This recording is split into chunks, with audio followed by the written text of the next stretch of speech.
Mon projet s'appelle Pas de panique, les aventures d'Anna et Anton pour apprendre à porter secours et sauver des vies. Il s'agit d'une méthode d'apprentissage des fondamentaux des gestes de secourisme et de prévention pour les enfants dès l'âge de 3 ans.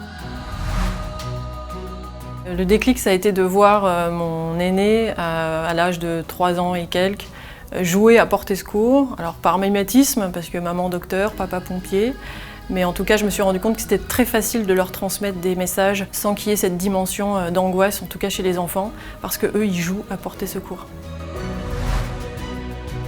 Le principal obstacle, c'est d'être médecin et d'être ni auteur jeunesse, ni illustrateur, ni éditeur.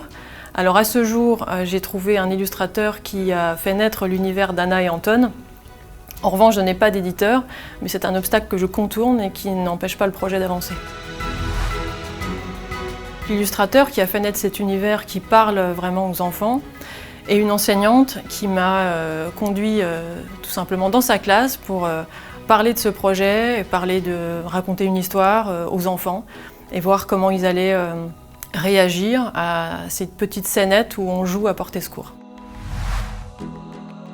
Le plus enrichissant, c'est quand j'interviens dans des écoles, de voir des enfants d'à peine 5 ans réagir calmement quand on simule un malaise et ils vont jusqu'à mettre les personnes en position latérale de sécurité, en vérifiant bien qu'elles respirent, en déclenchant de façon appropriée les secours. Enfin, tout ça, ça me bluffe et ça me donne en même temps énormément d'énergie pour continuer.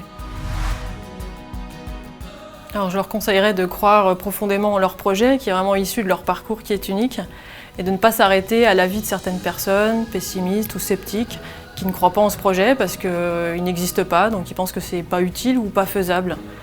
Quelque chose de nouveau, c'est forcément audacieux, et pour être audacieux, il faut oser sortir du cadre.